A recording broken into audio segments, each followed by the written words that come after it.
This is the show for the doers, the ones who weren't handed a roadmap but decided to build one themselves. It's for the underdogs, the hungry, and the future millionaires who know that mindset, strategy, and action are the real keys to wealth. Every episode delivers the tools, lessons, and real-world strategies that turn everyday people into powerful investors. Welcome to Mo the Mentor, hosted by the man who lived it, learned it, and now teaches it, Morris Vanish. Welcome to your real estate journey, from beginning to investor. I'm Morris Vanish, and I'm thrilled to have you join me on this exciting adventure into the world of real estate investing. Whether you're a seasoned investor or just curious about the field, this podcast is designed to inspire, educate, and empower you on your journey to financial freedom. In this series, I'll share my personal experience and insights gained over the years of navigating the ever-changing landscape of real estate. You'll hear all about pivotal moments that sparked my interest, the challenges I faced along the way, and the creative strategies I employed to turn obstacles into opportunities. Each episode will feature a deep dive into different case studies from my own journey, real stories filled with invaluable lessons learned, practical tips, and actionable advice that you can apply in your own investing endeavors. From discovering the excitement of real estate investing in college to mastering the art of networking and overcoming setbacks, we'll explore it all. If you're ready to unlock the secret to success in real estate investing and transform your aspirations into a reality, let's get started. There's a moment in life that I realized, the moment I realized I wanted to be a real estate investor, the moment that light bulb went off in my head. And I remember that moment as clear as day. I was a senior in college, and I was always an entrepreneur, always looking to even in high school, I was having parties, selling tickets, always trying to be an entrepreneur. So in college, I joined a multi-level marketing business. I don't want to see the name, but they sell soap. I joined a multi-level marketing business. The business wasn't for me, but it taught me how to become a student of success. I started learning what it takes to be successful because I'm listening to all these people that have been through corporate America. Here I am, a student in college, but I'm listening to people that have been through corporate America, and now all of a sudden they are breaking alarm clocks, they're talking about freedom, they're talking about having time and money. I didn't really understand it. I'm still trying to graduate college while I'm involved in this multi-level marketing business, but it's teaching me how to become a good leader. It's teaching me how to leverage time. So I did not continue with that business, but I did learn a lot of what it takes to leverage my time. And the moment I realized real estate was for me is when I had an apartment in college and I was renting it for $850 a month. I was renting it for $850 a month. The person that rented it to me was an agent, was a realtor. It wasn't even the owner. The owner was out of state, never met the owner. Never really had a lot of issues with the unit, a couple of minor things. Agent managed it for the owner, so I never met the owner. And I remember playing tennis with one of my friends in the community where we lived, and I asked him, how much rent are you paying? And he said, no, I'm not paying rent, I own. I'm like, okay, curious. I don't know why I asked. I never really pry. I asked, well, how much did you pay? At the time, it was $40,000. So I did the math. He was paying $400 in mortgage and another $150 for maintenance. So he was paying about $550, $600 a month. And I was renting the same unit for $850. I figured the owner has got to be making at least $250, $300 a month. And he's not even there. He never saw the unit, never met the people. And the light bulb went into my head. I realized that I loved real estate. It made sense to me. Having passive income, having money come in, we're doing very little effort, just made sense to me already as a college student. In my last year of college, I realized I wanted to be a real estate investor. But wanting to be a real estate investor and actually doing it are two different things. Even though I realized that's what I wanted to be. I had no money, no knowledge, no skills. I was about to graduate from college, starting my life, trying to get into, I graduated with a degree in finance, and I went to FAU. You know what FAU stands for? FAU is finished, available, and unemployed, because that's what I was when I graduated. I was looking for a job, doing all kinds of temp work, but I never took my foot off the gas. I kept my eyes on the prize because I still wanted to be an investor. And it took me 2 years of trying to overcome the challenges of not having money, not having knowledge, starting to gather all those things, gathering experience, starting to learn how the business works, trying to do different aspects of the business, or trying to break the ice, trying to go from talking about being an investor to actually being an investor. There's a big gap there, a big gap about saying, I want to start investing in real estate, I want to make all this passive income, and actually executing it and doing it and finding a market to do it. So I was very persistent, and I hung in there until I was able to go ahead and find and crack my first deal. And I'll tell you how I did that in a minute. As I try to do my first deal, as I'm out there trying to bang my head against the wall, trying to figure out how to get through the door, I didn't have an opportunity to have somebody show me where the handle is sometimes. You got to go out there and you got to figure it out. How do I do my first deal? Well, the way I did my first deal, I had no money. So I was constantly taking no money down courses or getting my hands on any information that hinted any kind of creative financing, no money down, and I was focusing on that because I had no money. One of the courses said get a lot of credit cards. The only way I get real cash just on my signature alone is cash advance on credit cards. So I remember I sat down in one day and I applied to as many credit cards as I can get my hands on. And I remember it was like from 9 to 5, and I applied to every credit card company. I got a list of all the credit card companies out there, and I applied, and I eventually was able to get about $35,000 to $40,000 in cash advance capability. Probably about 10 to 15 different cards gave me that accumulation, so I had some kind of cash to play with. Now here's the thing. Learning how to identify deals and structure them are just as important as money. And my first deal proved that to me. It showcased that to me right away.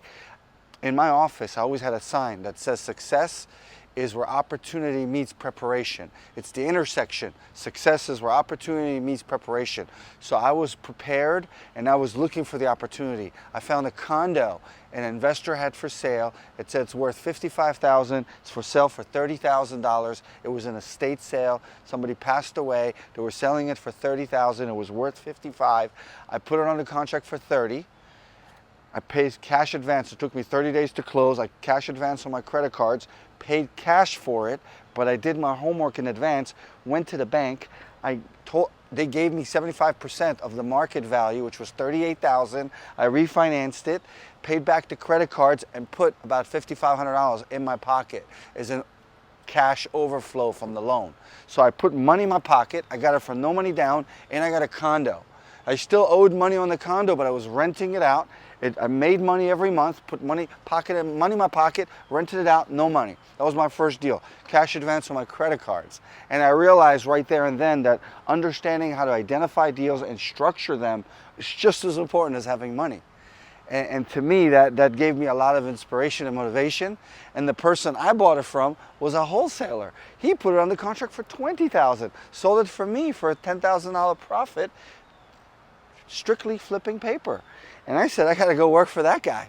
And that's what I did. I went to work for a wholesaler, an experienced investor that kind of took me under the wing. And that's when I learned the power of mentorship and the power of what it takes to help somebody and empower somebody, because it helped them make money, because I start working with them, bringing them deals, flipping deals with them. So it made money for everybody. So I realized not being selfish, helping people, empowering people gave me a big motivation to know that once I'm successful down the road, I'm going to help somebody else. I'm going to help them. If they're ambitious enough to want to make it in the world of real estate, I'm going to help them curve that learning curve and cut that and slash that and get you there and successful quicker. And that's how I did my first deal, and the power of mentorship and what it did for me and what I want to do for you if you give me a chance. Episode 2, turning credit card debt and financing into opportunities. Real estate is about leveraging money. I showed you on my first deal, I did it with flipping it through credit cards. It's not really a sustainable option. It's your most expensive option. Of course, if you're doing it for short term, then it's okay. You need to understand what your objectives are. There's short-term financing and long-term financing. You as an investor need to understand that. Even if you don't get financing for yourself, is when you're selling a property, having some knowledge in the financing part and the lending part is important so you don't waste your time as an investor. Your biggest asset as an investor is your time. You don't want to waste your time, so you want to make sure you don't work with people that are going to waste your time. So understanding how financing works, understanding how credit card works, how personal credit works, learning how to deal with people that need to improve it. If they want to buy your property, sometimes you need to assist them in credit repair. So it's all part of the business. So learning how to manage credit scores. If you have credit cards, don't max out one credit card, balance it out. Credit card companies look at the percentage of occupancy of your credit line. So if your credit line is 10,000, are you occupying the majority of it? So maintaining a balanced level of your debt. You don't want to be over percentage of your debt. Understanding what it takes to qualify for a mortgage. You don't have to be a mortgage broker and know all the detail of the paperwork, but you need to know enough to be able to talk to somebody and qualify them. So you could talk to somebody and figure out, could they get a mortgage? Could they potentially get financing for a property you're trying to sell? You want to be able to identify that. Not saying that you're going to know for sure, because they need to still provide paperwork, and that's given more to the mortgage broker. But you as an investor need to be able to navigate, understand credit, need to understand how to use short-term credit over long-term credit and get that in order, and understand how credit works, not only for yourself, but for your potential buyers as well. Let's talk about networking and building relationships for success in real estate, because let's face it, bricks and mortars and houses, they don't have personalities. This is a people business, and it's important to understand how it is that in the time that you spend networking. When I was a lot younger and I started this business, I knew that playing golf would be important.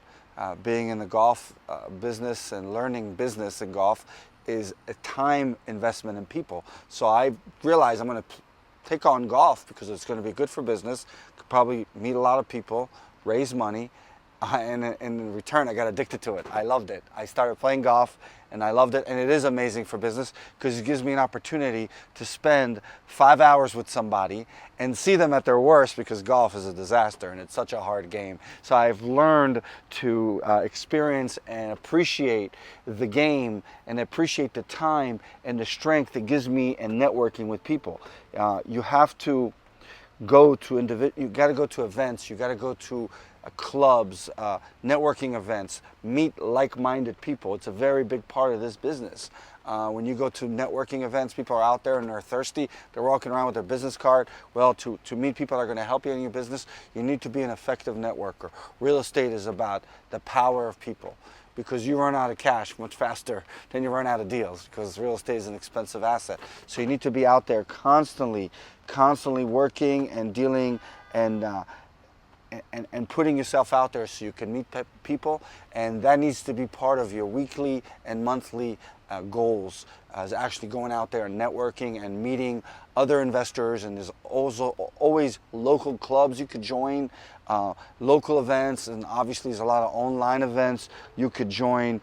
So I encourage everybody to participate in any of the networking, especially local clubs, national clubs. There's a lot of education out there. Start networking, especially if you're going to start investing locally. You need to be in some kind of local chapter investment real estate club that you could join and be part of, or be part of a mentorship network where you can tap into it, ask questions, and network with people that can share their Rolodex with you, especially locally. Episode 4. Navigating challenges. What to do when things go wrong. I've mentored hundreds of people, and I could tell you that I always prepare my mentees of what's going to happen and what's going to go wrong.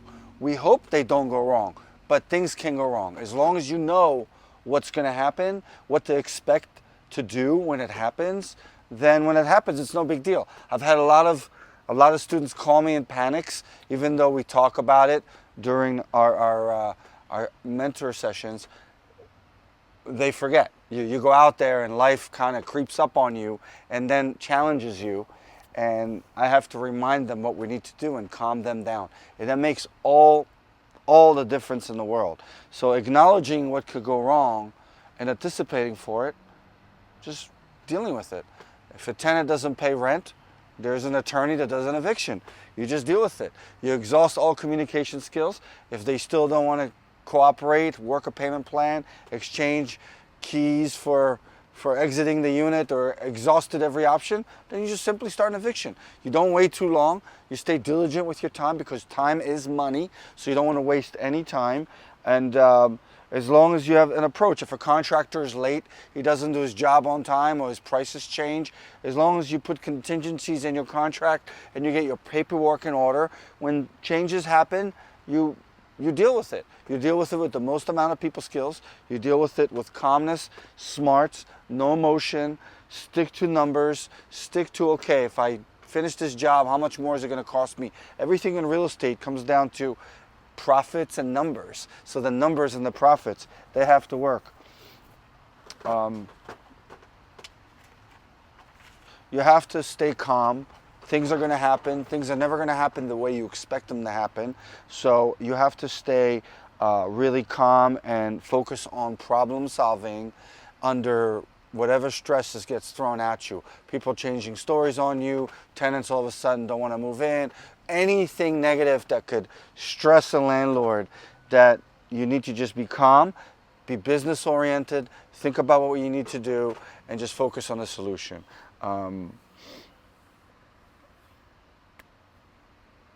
With time, you'll get the experience you need, but use mentors and people that have the experience to save you any unnecessary pain and time and money that you may not need to have to go through, just by talking to the right people to help you through the process. So listening to people that have gone through what you want, that's going to be the first step in taking care of it.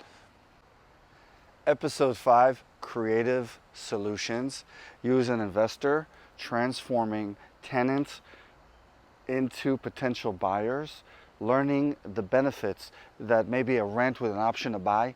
To me as an investor and a landlord, sometimes even if I want to sell a property, having a tenant that may not be able to qualify right away, that may need a couple of years to maybe get their credit cleaned up or do what they need to do to qualify for the mortgage. In the meantime, you can give them an option to buy. You could have a percentage of their rent that gets go towards the down payment. And what happens to me, I get good rent in, plus I get a landlord in a tenant-landlord situation where the tenant has ownership pride. They're thinking it's their property because they're looking to buy it. So you get a tenant that's going to give you a little bit better, he's going to take care of the property a little bit better because they're going to want to be in there. Also, another way of getting a tenant into turning a tenant into a buyer is making it just make sense.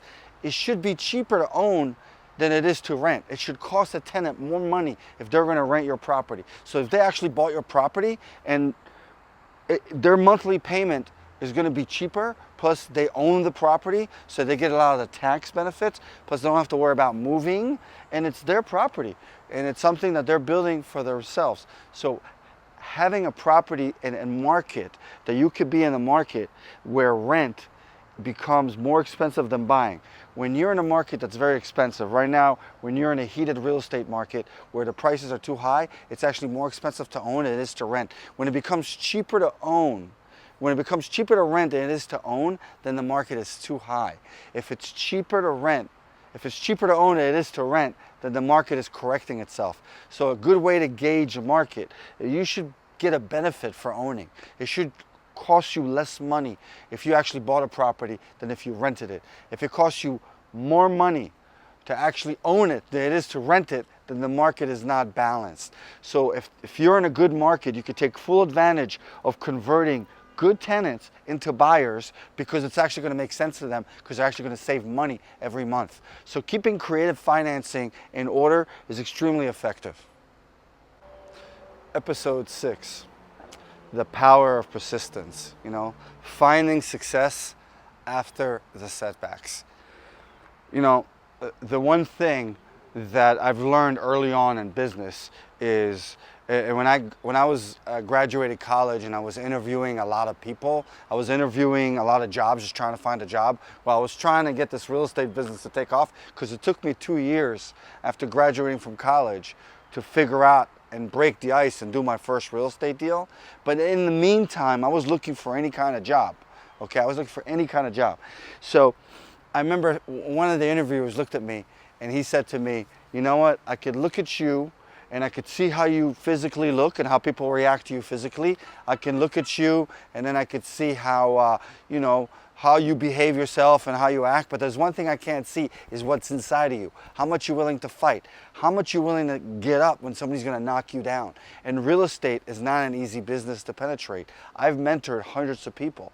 I see and I've gone through the challenges of what it takes to actually overcome everything. If you have no money, no knowledge, no skills, but you're trying to do that one item, the one thing you're trying to accomplish, but the one thing you need to have the persistence. Because if you don't have the why, the reason why you're doing something, then you're not going to do it. It doesn't matter how much skills you have. If you take somebody that's very talented, that's very knowledgeable, and has the ability, but doesn't have the desire, doesn't have the why, doesn't have the push, then they're not going to do it. So the one thing you need to do in order to overcome this business is to be persistent, is to do whatever it takes. If there's a brick wall in front of me, I got to go through that brick wall, and it doesn't matter what it's going to take. It didn't matter that I didn't have any money. I put a property under contract. I didn't have any money. I actually cash advanced on my credit cards, and I was going to lose $5,000, and I only had 15-day inspection period that if I wasn't going to close, I was losing 15 grand. So I was running an ad,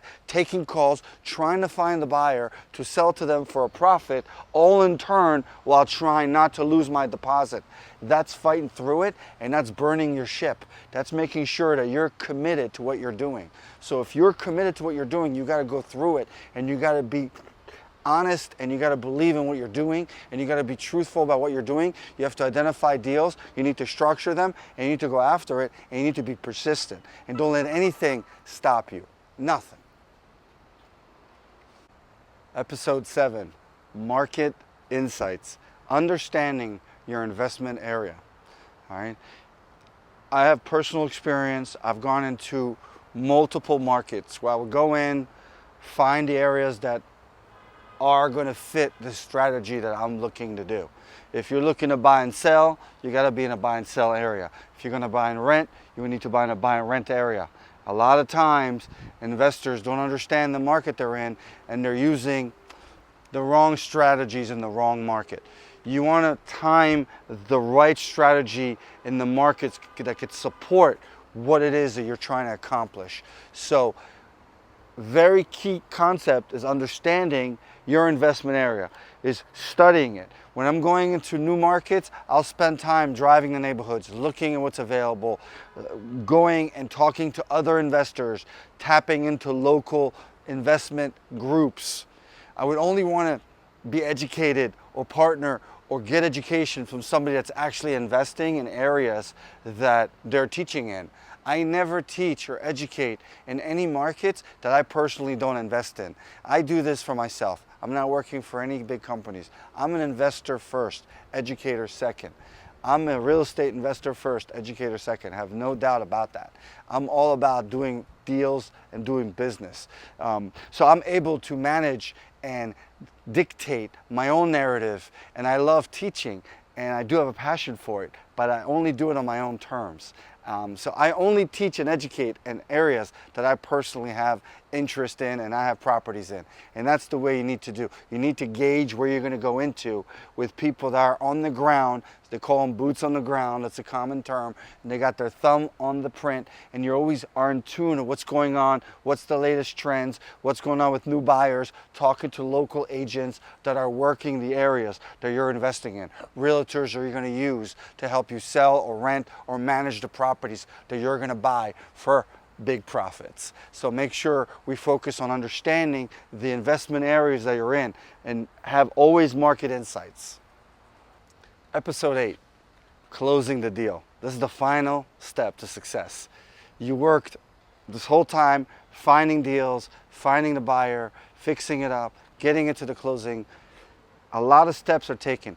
It's very important to have a title company that you work with on a regular basis work with you as much as you can. You want to be able to control this part of the business as an investor. I always want to have a good relationship with a title company. They're going to help make the transaction go smoother. There's so many frustrations that happen in this step. Investors, buyers and sellers, mortgage company, appraisers, inspectors, so many people all have to come together, and the conductor that brings all these people together is the title company. And if they're not efficient, if they don't have their stuff together, if they don't answer the phone well, if they don't follow through, if they don't do their job, they could really take this whole crescendo of work that you're putting together and mess it all up. So you want to have a title company that know what they're doing, that have a good staff, that communicate well. This is very important documents you're going to be exchanging. There's a lot of money that's going to be exchanging. You want a title company that's organized, efficient, effective, and that you're comfortable with and working with. They can also hold escrow money. They're going to work with your title company. They're going to work with your real estate agent. Everybody that's involved in doing the closing is going to do that, okay? Everybody involved. So having said that, having the right title company is so important because it's going to ensure a smooth transaction. There's been so many closings that gave people nightmares, and it gives people a very bad experience. So make sure that you're proactive in understanding title companies and how they work, and having a good solid team. Lawyers, title companies, they kind of go hand in hand. Have a good team to help you solidify the closing, get that closing done, and get money in your pocket. Thank you for listening. Thank you for being part of the show today. If anybody has any questions, comments, go ahead and DM me. Visit our website. Any comments you want to leave, I'm here. Let's do it. This business and this show is about doing business. So let's do business, and let's flip houses, let's rent houses, and let's make real estate work for you.